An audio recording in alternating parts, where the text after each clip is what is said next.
नमस्कार, 9 की 9 खबर देख रहे हैं आप और मैं हूं आप सबके साथ अनूप। सबसे पहले बात बाढ़ से बेहाल लोगों की। भोजपुर में बाढ़ के कारण हालात और बिगड़ते जा रहे हैं। कई गांव में हालात विकराल हो गई है। हालांकि फिलहाल गंगा का नदी का जलस्तर जो है थम गया है, लेकिन कई नई इलाकों में बाढ़ का पानी घुस गया है। बाढ़ से प्रभावित इन 5 प्रखंडों के कई गांवों का संपर्क जिला और प्रखंड मुख्यालय से टूट चुका है। जिले के करीब 2.5 लाख से ज्यादा लोग बाढ़ की त्रासदी से प्रभावित हैं। बड़हरा के नथमलपुर पंचायत का जायजा लिया हमारे सहयोगी हिमांशु प्रवीण ने। गंगा अपने पूरे रौद्र रूप में है। गंगा के विकराल होने की वजह से बड़ारा प्रखंड के कई गांव जो है वो टापू में तब्दील हो चुके हैं। हम अभी मौजूद है बड़ारा प्रखंड के नथमलपुर पंचायत के महुदही गांव में, जहां ग्रामीण जो है वो जल कैदी बनकर रह गए हैं। पूरा जो इलाका है वो टापू में तब्दील हो गया है। चारों तरफ गंगा का जो पानी है वो उसने गाँव को घेर रखा है। एकमात्र रास्ता है, नाव का ही रास्ता है, जिसके सहारे ये प्रखंड मुख्यालय या जिला मुख्यालय की ओर जा सकते हैं। लेकिन ग्रामीणों को अभी भी कई मुश्किलों का सामना करना पड़ रहा है। हम बात करेंगे कुछ ग्रामीणों से, क्या क्या परेशानी है।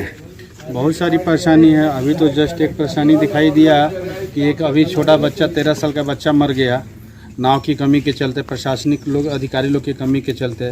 वो बच्चा वहाँ तो केशवपुर जाने के दरमियान वो जिंदा था, लेकिन नाव सीओ साहब हम लोग फ़ोन किए तो बोले कि 3 घंटा के बाद नाव आएगी। हम लोग किसी तरह 2000 रुपये इसी में उसकी मौत हो गई। इसी में उसकी मौत हो और गई। अब नाव अवेलेबल है या नहीं? अब नाव अवेलेबल है, लेकिन उस तरीके से नाव अवेलेबल नहीं है। आप बताइए, आप भी यहीं के निवासी हैं, क्या क्या दिक्कतें हैं? सब दिक्कतें बा, देखते बने बाढ़ के पानी से चारों पल्ले आदमी घिरा गइल बा। ना कहीं जाए आवे के रास्ता बा, ना कोनो साधन बा है। एगो लड़का का जिंदा लड़का ब्लॉक में मर गई। विरोध करने के बाद उस लड़का को जेल में डाल दिया गया है सीओ साहब के कहने पर। सीओ साहब और उन्हें तो अज्ञात में कितना लड़कन के नाम धो के बड़े। और अब उनके सामने काफ़ी परेशानी है। पूरा गांव जो है वो टापू में ही तब्दील हो चुका है। चारों तरफ गंगा का जो पानी है तो वो मौजूद है। अब स्थिति जो है वो गंगा का जो पानी है वो कम होने के बाद ही सुधरेगी। फिलहाल जो इस पंचायत के लोग हैं वो काफ़ी मुश्किल हालात में जी रहे हैं।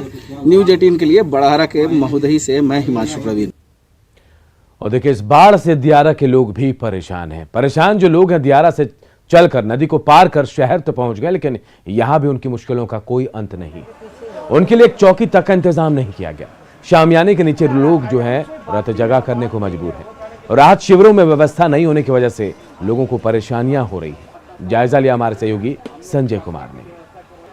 2016 की पुनरावृत्ति 2021 में भी हुई है और पटना के सबलपुर दियारा हो या गंगा के उस पार जितने भी दियारा के इलाके हैं वह पानी में पूरी तरह डूब चुके हैं। जिला प्रशासन क्या क्या दिया है आप लोग को यहाँ पर? कुछ नहीं। चौकी कुछ नहीं, सब अपना। ये सब आप लोग का? हाँ। हम लोग का। जिला प्रशासन क्या दिया है? केवल एक टेंट? हाँ, सब यही सब खाली, बस और कुछ नहीं दिया। आप लोग बैठ के क्यों रात काटते हैं? सोती नहीं है? लेकर बाल बच्चा के सुलाए के अपने से चट बिछा के हम लोग हैं समय काट रहे हैं। नहीं जी, तो रात भर से ही काटिएगा? हाँ, तो क्या करेंगे, क्या करें? क्या तकलीफ है? क्या बचा कर लाई? न बैठे ला है, न खाए ला, न पहने ला, सब तो दह गए। बैठ के अपना कुछ न, सब तो दह हंस गए। बैठ के सारा रात दिए न काट रही है। आओ का कर रही है? कोई किस अथी साधन रहतल तब भुइये में लौटते हल, कपड़ा रहतल तब भुइये ऐसे ही रहते हल। लेकिन देर रात है, इस समय तक आप लोग जगी हुई हैं। तब जग के बीने करते हैं, भर रात जगले रहते हैं। कोई व्यवस्था नहीं है शौचालय के लिए। अथी रहता है, एगो शौचालय तो अथी नहीं है, एगो उनमें सब कोई जाता है। हॉस्टल में हाँ, हॉस्टल में एगो केमारी खुला है तो वही से जाता है अथी कर करके। जो व्यवस्था है उससे आप लोग खुश हैं? अब हम लोग क्या करेंगे भाई, कोई चारा चल रहा है हम लोग के। अब सब कुछ दहाइए गया। यहाँ तत्काल तौर पर जो आप लोग के लिए व्यवस्था की गई है? व्यवस्था तो 4 दिन से चावले चल रहा है, 4 टाइम से। तो पूरी भी बनी है रात? हाँ, आज बना है। रात हल्ला उल्ला हुआ है ना, तो आज पूरी बना है। इसी तरीके से समय कट जाए ये ध्यान में रखना इनकी मजबूरी बन गई है। कैमरा पर्सन सुबोध के साथ Sanjay Kumar, news 18 Patna.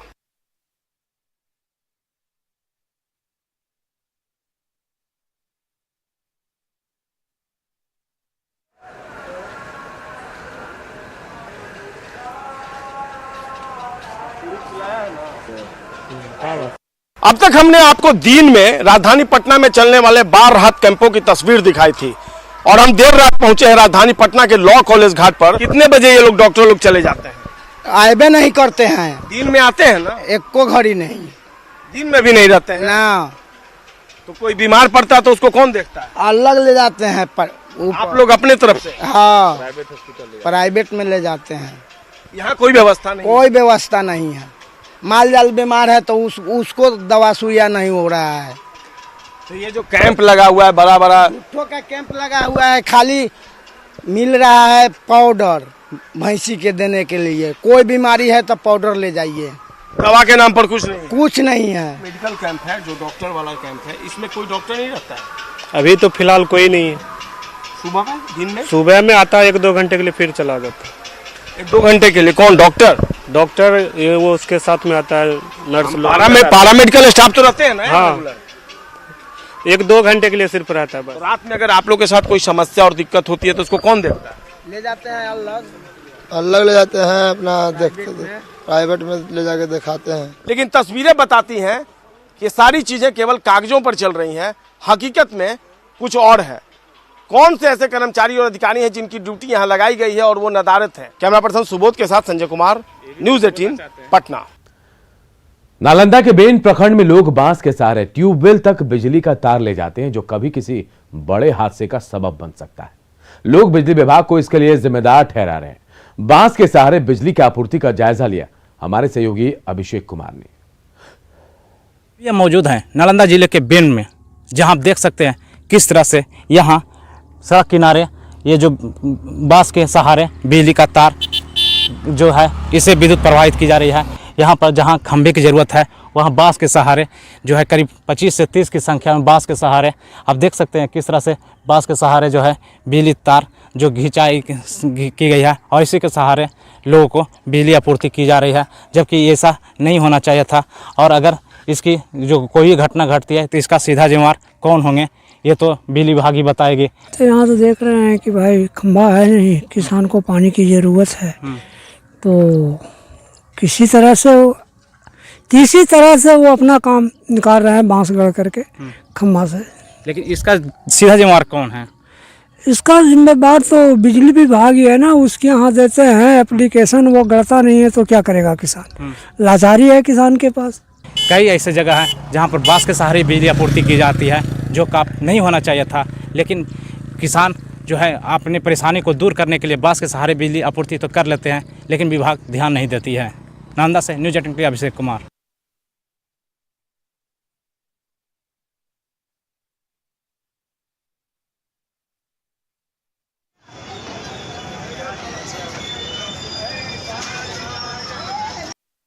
Katihar intercity train है, उसकी जो स्थिति आप ये देख सकते हैं कि पूरी ट्रेन पे ये घास लदी हुई है। जो पशुपालक हैं उनको काफ़ी परेशानी हो रही है। और इसी ट्रेन के खिड़की जो आप देख सकते हैं वहाँ पर ये पूरी संख्या, पूरा जो स्थिति है वो पूरा ट्रेन कटिहार इंटरसिटी जो ये ट्रेन है जो कटिहार तक जाती है, उसमें पशुपालकों का दर्द को आप समझ सकते हैं। तो पूरा डूबा हुआ है सर, हम लोग का पूरा दिक्कत है, माल जाल भी रखने में बहुत कष्ट होता है। अच्छा, कहाँ लेके जा रहे हैं? नारायणपुर लेके जाना है। अच्छा, सभी लोग पूरा नारायणपुर लेके? हाँ, पूरा नारायणपुर। बाढ़ आया हुआ? हाँ। कहाँ पर घास लेते हैं काट कर? बरौनी, मतलब खेत में जाते हैं तो इधर उधर से गढ़ लेते हैं। घास का ट्रेन है तो इस इलाके में चलने वाली जो भी ट्रेन है उसकी यही हाल है, वह घास का ही ट्रेन के रूप में चलता है। घास ट्रेन के हाँ, से फेमस है। बिल्कुल आगे पीछे, जिसके वजह से पब्लिक को भी नुकसान उठाना पड़ता है, उसको बेमतलब का कस करना पड़ता है चढ़ने और उतरने में, वह हाँ घास के वजह से। कि ये लोग जो बता रहे हैं वहाँ से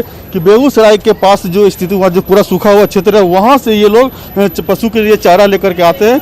ऐसे में इनके दर्द को समझा जा सकता है कि किस तरह से ट्रेन में सवार होकर के वो अपने जो जहाँ पर इन लोग को बाढ़ आया हुआ है वहाँ तक पहुँचते हैं पशु चारा के लेकर के। दिग्विजय।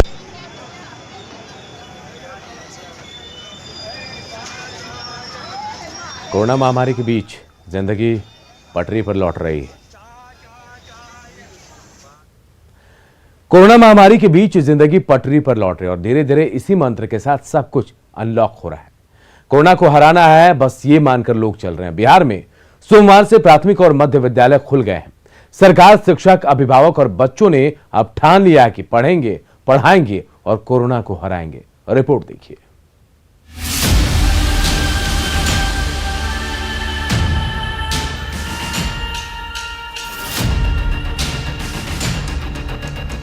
बिहार में कोरोना की दूसरी लहर का कहर धीरे धीरे थमने लगा है और इसके साथ ही लॉकडाउन की पाबंदियों में ढील का सिलसिला भी जारी है। सोमवार 16 अगस्त से बिहार के प्राथमिक और मध्य विद्यालय में रौनक लौट आई।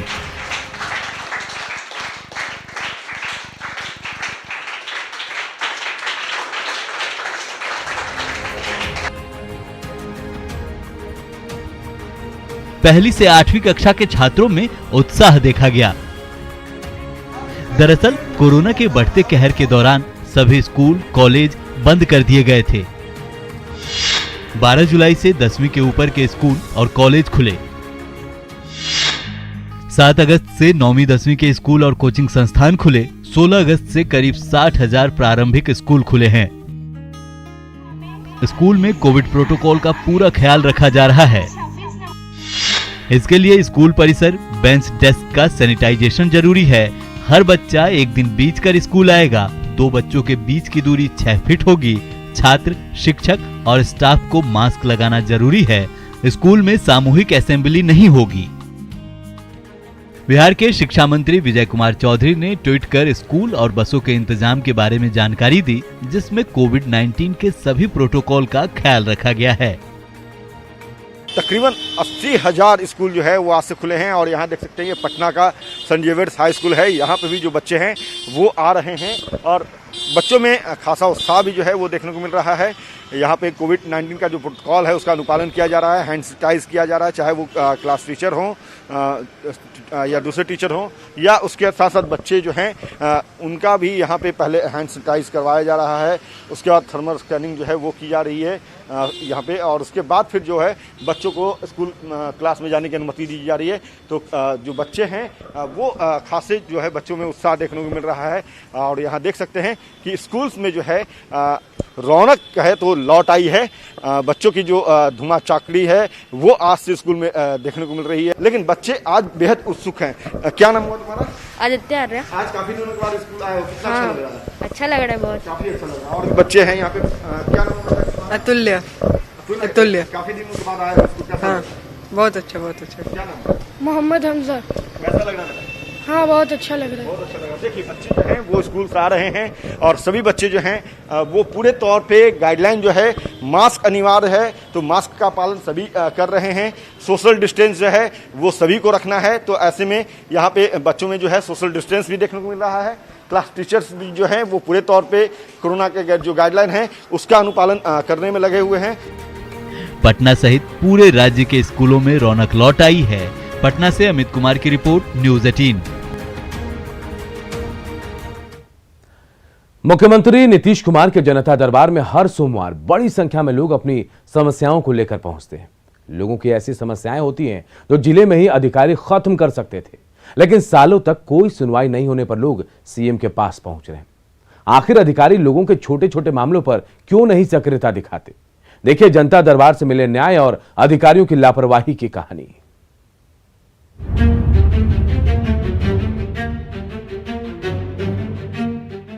सीएम के जनता दरबार में लोग सुबह से ही अपनी बारी का इंतजार करते हैं। कई जिलों से लोग अपनी वैसी समस्याओं को लेकर पहुंचते हैं जो सालों से जिले के सक्षम अधिकारियों के पास पड़ा है। अब आरा के दिनारा प्रखंड से सीएम से गुहार लगाने पहुंचे दीपक कुमार चंद्रवंशी को ही देखिए। पिछले 1 साल से नल जल के लिए बीडीओ से लेकर डीएम तक को आवेदन दे चुके हैं, लेकिन किसी की कान पर जूं तक नहीं रेंगा। हद तो ये कि नल जल के लिए इनकी जिद की वजह से इंदिरा आवास के लिए चयनित लिस्ट से नाम काट दिया गया, लेकिन सीएम ने जनता के दरबार में इनकी बात सुनी और ऑन द स्पॉट न्याय भी मिल गया। जी मिला कि ठीक है, पंचायती राज का कार्य है, उनको देख लिया जाता है और बोले हम कि सर इसी के आवेश में दवेश में बदला लेने के लिए मेरा इंदिरा आवास से भी नाम काट दिया गया, डरा धमका करके। अधिकारियों के काहिली के शिकार दीपक इकलौते नहीं हैं। फरियादियों की सूची में रोहतास से पहुंचे अजीत राम भी हैं।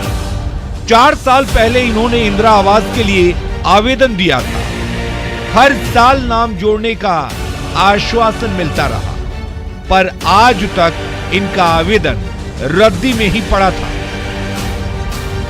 2018 में भी आवेदन दिया, पर बात आगे नहीं बढ़ी और इन्हें भी सीएम के जनता दरबार से ही ठोस आश्वासन मिला। मुख्यमंत्री जी ने ये कहा कि आपका हो जाएगा, आप निश्चिंत रहिए, हमारे दरबार में निःशुल्क कोई ऐसी सुविधा सारा दिया जाएगा जो आपको मिलेगा।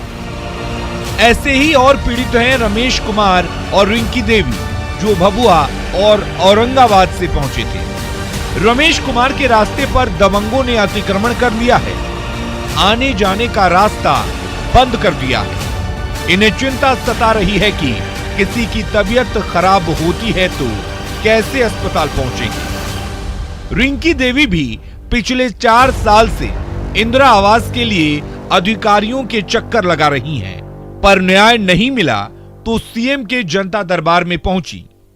हाँ सर ने हमारा आवेदन नगर विकास विभाग के पास भेजा और वहाँ से सर ने बोला कि 10 सितंबर तक आपका कार्य अगर नहीं होता है तो आप विकास भवन मेरे ऑफिस आइए, उसके बाद हम बात करेंगे। फोटो खींच के ले गए और फॉर्म वॉर्म भी भरे, कुछ पता नहीं चला। इसके वजह से एक आवेदन लिखी जनता दरबार में, मैं आई तो बोले कि हो जाएगा। सीएम की जनता दरबार में पहुंचकर लोगों को न्याय तो मिल रहा है, पर सबसे बड़ा सवाल है कि जो काम थाना, प्रखंड और अनुमंडल स्तर पर या ज्यादा से ज्यादा जिला स्तर पर निपटाया जा सकता था, उन अधिकारियों ने इनकी परेशानी दूर करने में दिलचस्पी क्यों नहीं दिखाई। Ravi S Narayan, news 18 Patna. JDU के 2 बड़े नेताओं के बीच वर्चस्व की लड़ाई इस कदर हो रही है कि दोनों एक दूसरे से आगे निकल जाना चाहते हैं। दोनों नेताओं के अलग अलग समर्थक अपने बड़े नेता को बढ़ा चढ़ाकर दिखा रहे हैं। 6 अगस्त को जेडीयू के राष्ट्रीय अध्यक्ष ललन सिंह का स्वागत इसी का हिस्सा था, तो सोमवार को केंद्रीय मंत्री बने आरसीपी सिंह की बारी थी।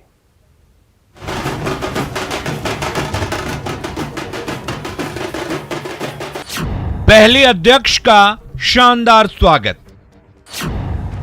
अब पूर्व अध्यक्ष के लिए जुटी भीड़। 10 दिन के अंतराल पर बजे ढोल नगाड़े। ये हुजूम है हुजूर या शक्ति प्रदर्शन। राजधानी पटना में 10 दिन के अंदर 2 नेताओं का स्वागत भव्य तरीके से हुआ। इत्तेफाक कहें या कुछ और, दोनों जेडीयू के नेता हैं। सोमवार को नए बने केंद्रीय मंत्री और पार्टी के पूर्व अध्यक्ष आरसीपी सिंह का स्वागत कार्यक्रम था, तो 6 अगस्त को कुछ इसी अंदाज में पार्टी के नए सुप्रीमो ललन सिंह का भी स्वागत हुआ था। दोनों कार्यक्रम में कार्यकर्ताओं का हुजूम उमड़ा, जमकर ढोल और नगाड़े बजे। कार्यक्रम को सियासी गलियारे में शक्ति प्रदर्शन के तौर पर देखा जा रहा है, लेकिन पटना पहुंचने से पहले दिल्ली में आरसीपी सिंह ने कहा कि पार्टी में एक ही नेता है और वो हैं नीतीश कुमार, बाकी सभी उनकी मदद करते हैं। एक ही नेता है आदरणीय नीतीश कुमार, और बाकी सब लोग हम लोग उनको मदद करते हैं। तो जितने कार्यकर्ता हैं उनकी यही इच्छा है कि भाई केंद्र में भी मजबूत सरकार रहे, जिससे हमारा राष्ट्र जो है वो शक्तिशाली हो सके, और बिहार में भी हमारे नेता नीतीश बाबू नेतृत्व में एनडीए की सरकार चले। दोनों नेताओं के अलग अलग समर्थक अपने बड़े नेता को बढ़ा चढ़ा कर दिखा रहे हैं। हालांकि सीएम नीतीश कुमार इस बात से इत्तेफाक नहीं रखते। सीएम ने साफ कहा कि सब कुछ आपसी बातचीत और पार्टी के फैसले के तहत हुआ है। जेडीयू में कौन सी शक्ति परीक्षण करेंगे, बेकार चीज है। अरे कोई अध्यक्ष बने, राष्ट्रीय अध्यक्ष बने नए तो उनका स्वागत किया, कोई केंद्र में मंत्री बने तो पार्टी का उनका स्वागत कर रहा है, ये सब कोई बात। राजनीति में संकेतों के सहारे संदेश का प्रचलन रहा है।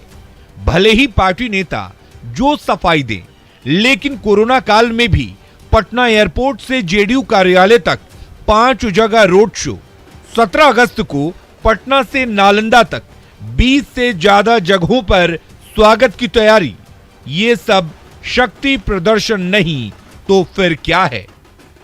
न्यूज 18 के लिए दिल्ली से अमितेश के साथ पटना से आनंद अमृतराज और शैलेंद्र की रिपोर्ट। सफलता की शुरुआत जिंदगी में कहीं से और कभी भी हो सकती है। इस बात को सच साबित किया है धर्मवीर सिंह कंबोज ने। हरियाणा के एक छोटे से गांव में जन्मे धर्मवीर ने जिंदगी में बहुत उतार चढ़ाव देखे। दिल्ली में रिक्शा चालक होने से लेकर एक आविष्कारक तक उन्होंने एक सपना देखा और अपनी मेहनत से उसे साकार भी किया। आइए देखते हैं उनका जिंदगी की मुश्किलों से जीतने के इस जज्बे की कहानी को। कामयाबी का लोहा पूरी दुनिया मानती है, लेकिन ये कामयाबी रातों रात नहीं आती। इसके लिए सूरज की तरह जलना पड़ता है, रात के अंधेरे से उम्मीद की किरणें चुनना पड़ता है। संघर्ष के रेगिस्तान से सफलता के आसमान तक पहुंचने की कुछ ऐसी ही कहानी है धर्मवीर सिंह काम्बोज की। उसमें मिक्सी की फिरकी को सेट कर दिया और ग्लूकोज की बोतल से ड्रॉपर उसमें छोड़ने को फुवारा बन गया उसका। तो ऐसी मशीनें बना करके बेचनी शुरू कर दी। धर्मवीर की कहानी जीत के लिए जिद करने और चुनौतियों को स्वीकार कर अपने रास्ते तराशने की सीख देती है। लॉटोलैंड प्रेजेंट्स, जीतेंगे हम। और पिछले साल न्यूज 18 और बायजूस की एक नई पहल ने आपको ऐसे कई यंग जूनियर्स से मिलवाया जिन्हें देखकर हम सब हैरत में पड़ गए।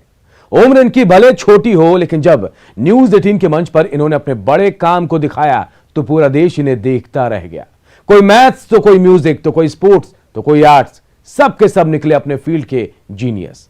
अब वही मंच दोबारा है तैयार ऐसे और यंग जूनियर्स को फिर पूरे देश से मिलवाने के लिए। तो अगर आप भी जानते हैं ऐसे और यंग जीनियस को तो रजिस्टर कीजिए news18.com/young genius पर या बायजूस ऐप डाउनलोड करके जाइए यंग जीनियस सेक्शन में, क्योंकि शुरू होने जा रहा है बायजूस यंग जीनियस सेशन 2 ए न्यूज 18 इनिशिएटिव।